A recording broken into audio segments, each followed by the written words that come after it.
Please welcome to the stage Peter Seligman of Sylvania and our esteemed panel.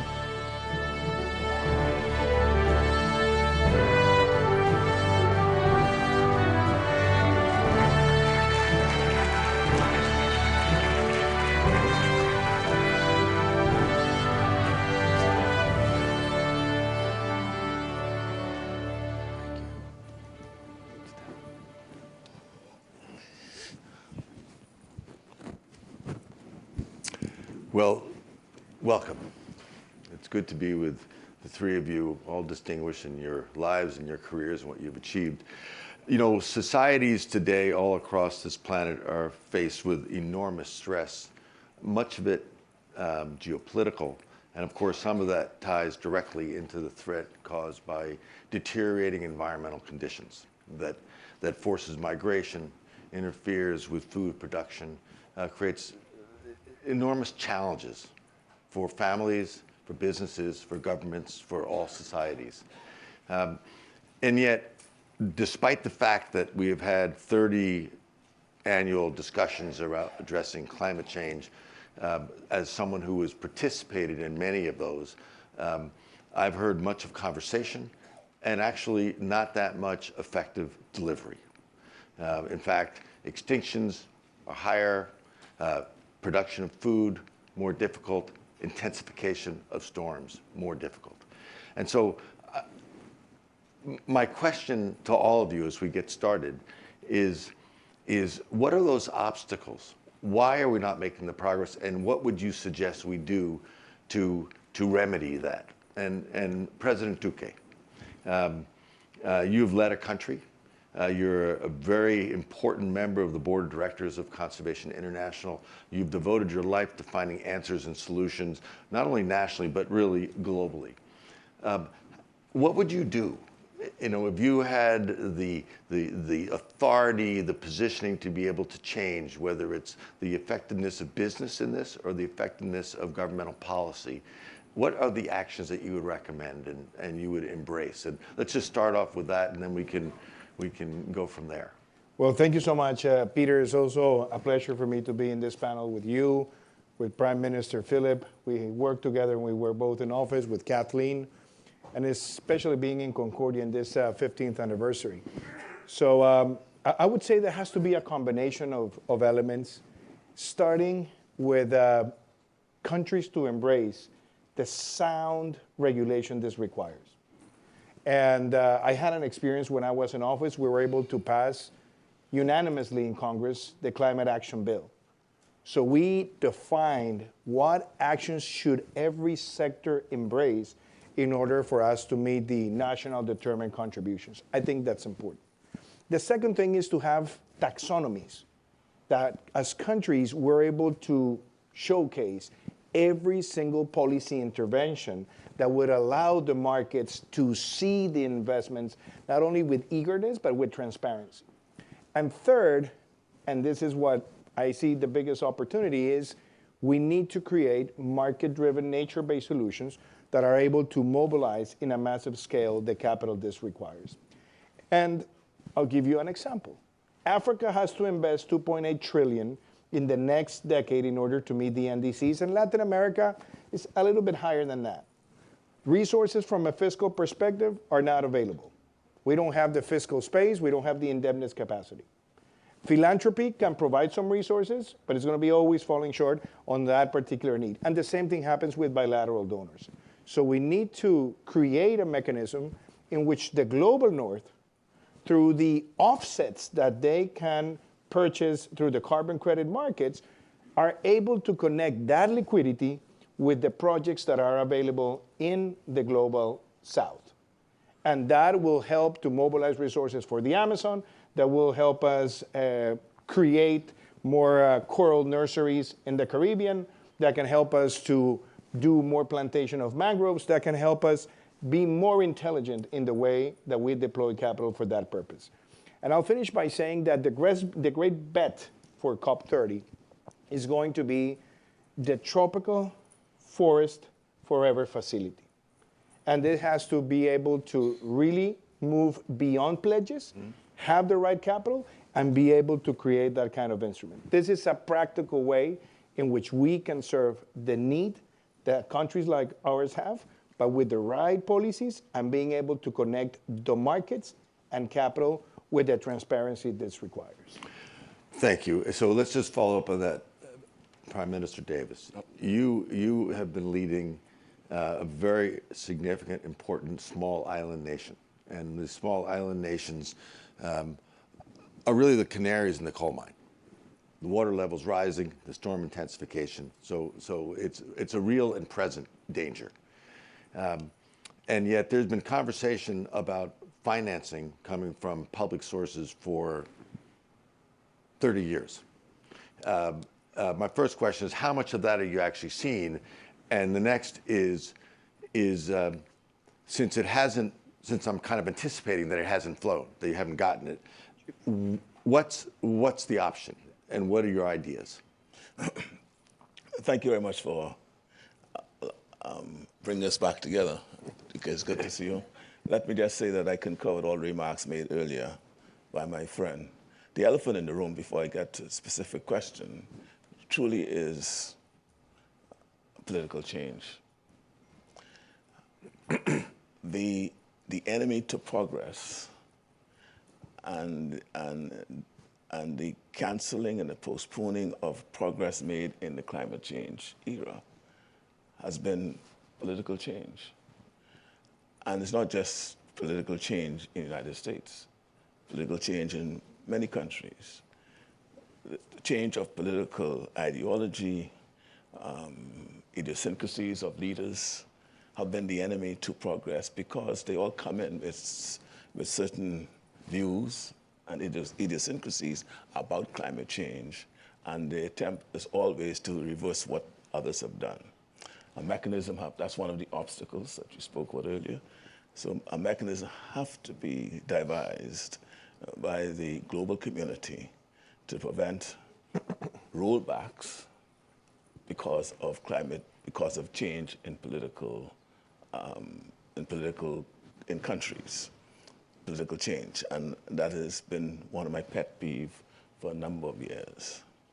And so far as what we do with financing, for small island developing states, financing has been the challenge because we are the vulnerable ones. We are most impacted by the consequences of climate change.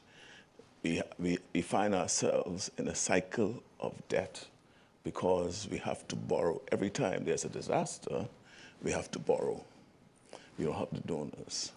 And then so we are weighed down by debt. I can say to you, in the last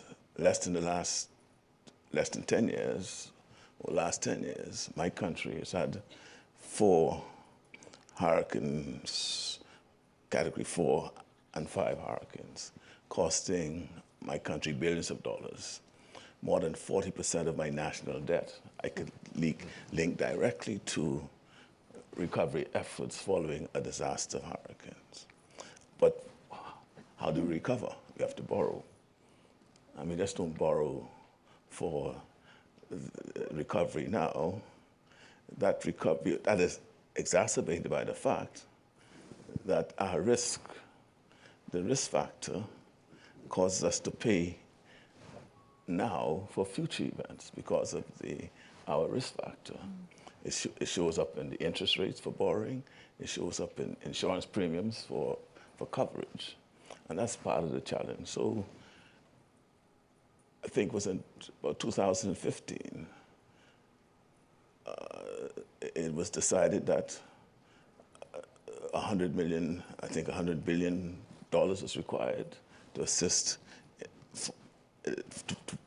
100 billion was supposed to, 100 billion, sorry, was to go into this climate fund. 15 years later, what do we have? That has been supplemented by the loss and damage fund. Has that been activated, operationalized? No. A lot of talk over the years, but nothing has happened. And the challenge is, even though the funds are there, we are unable to access it because of all the hurdles that's put in the way. The hurdles are put there because I think the funds are not there to get to provide the assistance that small island development states require. As I mentioned in the last COP, the pittance that has been put towards loss and damage was just there to avoid what I call noise pollution. The noise being our voices about what is happening or not happening, instead of investing in the gas pollution that we want them to. And until we reach the point to putting into action what we are saying, we are still far, far away from providing for us in what I call the global south the required capital to protect ourselves, our lives and our livelihoods. So if you think about that, I just want to follow up on that. You know, I, for one, am very skeptical that public funding at scale is ever going to arrive. I mean, it's like there's a book on a Tendon Godot, Waiting for Godot. I mean, and that's, I think we're waiting.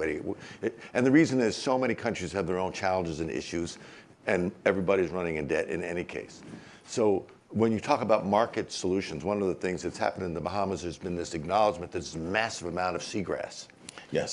So my question really is are you banking or hoping that there will be an evolution of a carbon market that could really generate revenue at scale? Well, you know, what I've been saying to my fellow leaders in this, is we have to forget the global north, and we have to work be more innovative ourselves. Yes, the Bahamas, an archipelago spread over 140,000 square miles of water. It is said that we have at least 40% of the world's seagrass in our waters. And we have been, and it's also said that it is about 8 times more potent than the rainforest in absorbing carbon. And yes, we are now in the process of monetizing that. We have set up the legislative regime. We have set up all of the emission registry to get it done, and have plotted at least, we have 8 plots that's now before Bureau for verification. And hopefully by the end of this year, we might start seeing, we'll see on a platform to raise some funds. Good.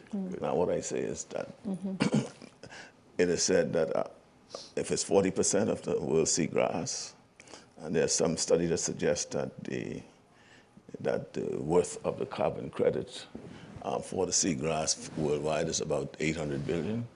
But I only need 10% of that. Good. It's always good to leave something on the table.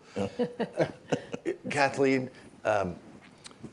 you have been leading the sustainability efforts at Walmart for 12 years. 12 years. I was going to underestimate it at 10.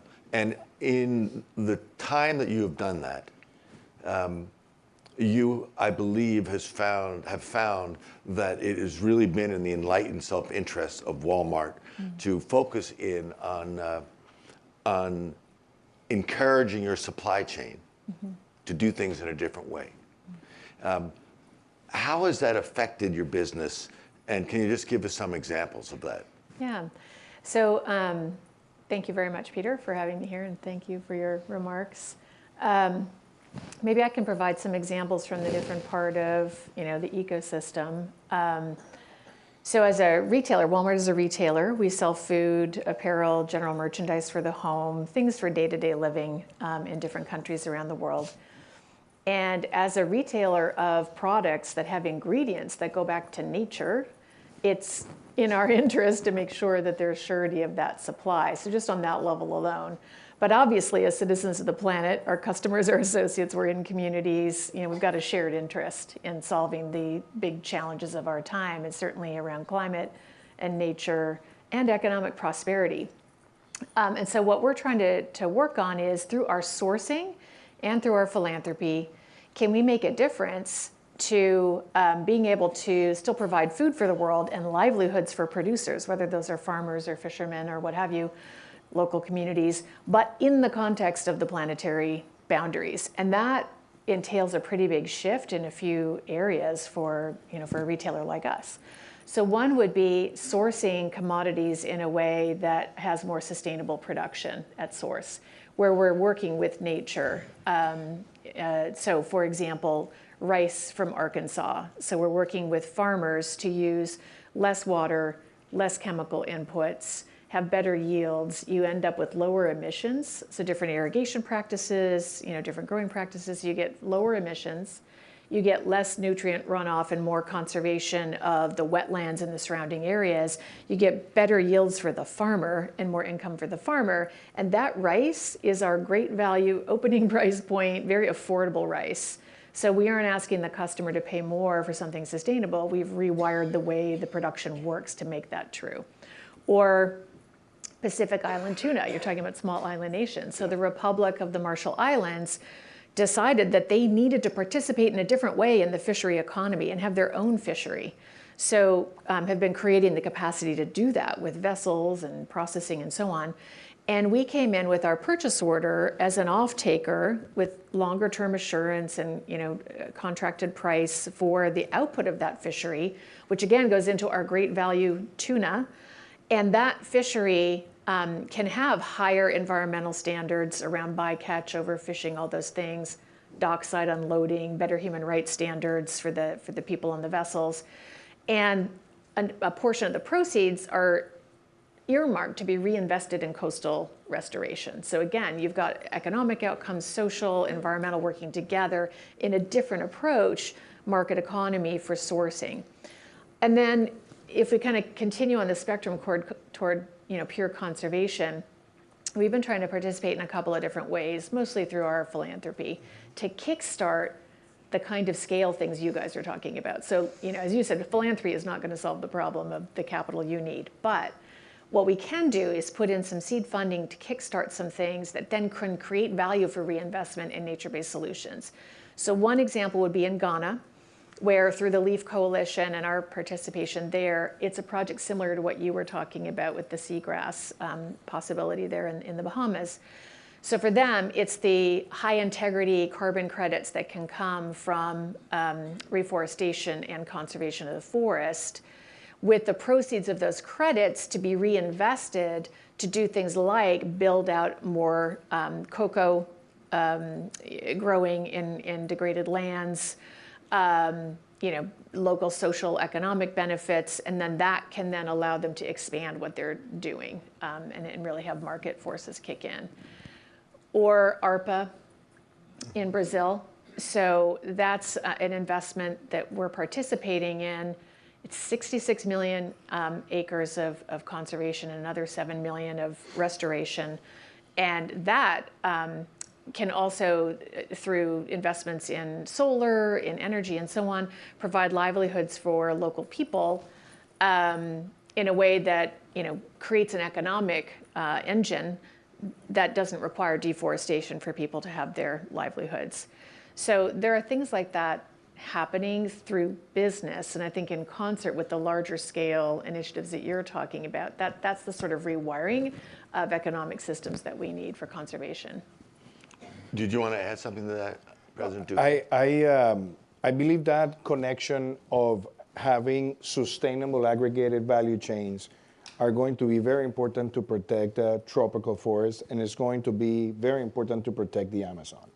So if you listen to what Kathleen has described, if you're able to work with the Amazonic indigenous communities, and instead of having the wrong incentives for the destruction of the Amazon, you start working with camu camu, acai, copo azul, those Amazonic fruits that can engage into an aggregated value chain, the indigenous communities will be more empowered to preserve, to conserve, and have an income that would allow to progress along the years, even in their own conditions of life. So I think that market connection is important, but also I think on the corporate side, for example, for Walmart has to reduce their footprint, but at the same time, they have to be able to use offsets, and if they can finance projects from the Amazon and from other tropical places in the world or from the Caribbean, I think that will be a good way to mobilize that capital without having to clash with the fiscal spaces that is pretty limited today in the government. And I should mention, we're actually not using offsets. So these things that we're doing, we're actually retiring the credits. It's through philanthropy. Yeah, I mean, but you could still use the I think the some offsets companies as well. it's very helpful. Yeah. For the very hard to abate sectors, it's a good solution. Yes. It would be really useful if nature-based carbon offsets actually could be comfortably verified and if there's the right data set. As we just wrap up, I want to ask you, you are living in a small island nation. This challenge is extraordinarily complicated. If you were to kind of wave that wand and say, this is the expertise and the training that you'll have for your people to be able to design and lead this, what are the skills? What are the skills that are the most important for addressing this complex challenge that the Bahamas and so many other nations are facing? Well, I think it is a complex issue. And when you talk about upskilling your people to meet the challenges that they face in respect to, it has to be in renewable sources. And any training in that area is a necessary component to at the end of the day, the common theme here, as we have saying, is lowering our carbon footprints. And how do we do that? And I think that's, and of course, money is required to assist that. And the talent and ingenuity of our people to understand and to train and upskill themselves in, I would say, in understanding energy and the various aspects of it, innovation in new technology in respect to the source of its fuel, the food stock for fuel, what that looks like. That is where we have to direct our training in our people. And we have to continue in that way. Great. Good. Thank you. And as we wrap up, do you have anything else you want to add, Ivan, on that in terms of skills? I believe, Peter, the most important challenge we face in the Global South today is how are we going to be able to massify in the ecosystems the payment for ecosystemical services. And that has to be sustainable, scalable, and replicable. And it can only happen in a definition of what Concordia is and why this organization exists. Public-private partnerships. We need that element there. It's the only way that we're going to be able to recover the land that we have lost. Yep. It's going to be the only way in which we can involve communities on the conservation economy.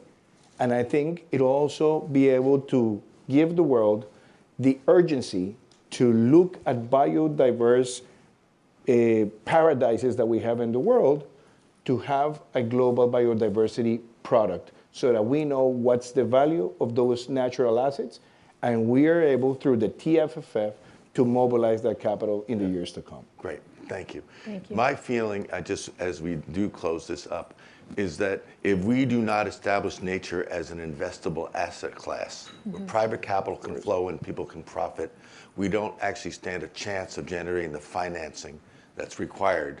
And that's why we created Sylvania. That's what CI is focusing. It's what we are all thinking about.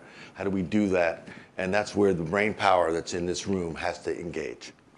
So thank you all so much for Thank you so much. participating. Thank you very much. Thank you. Thank you.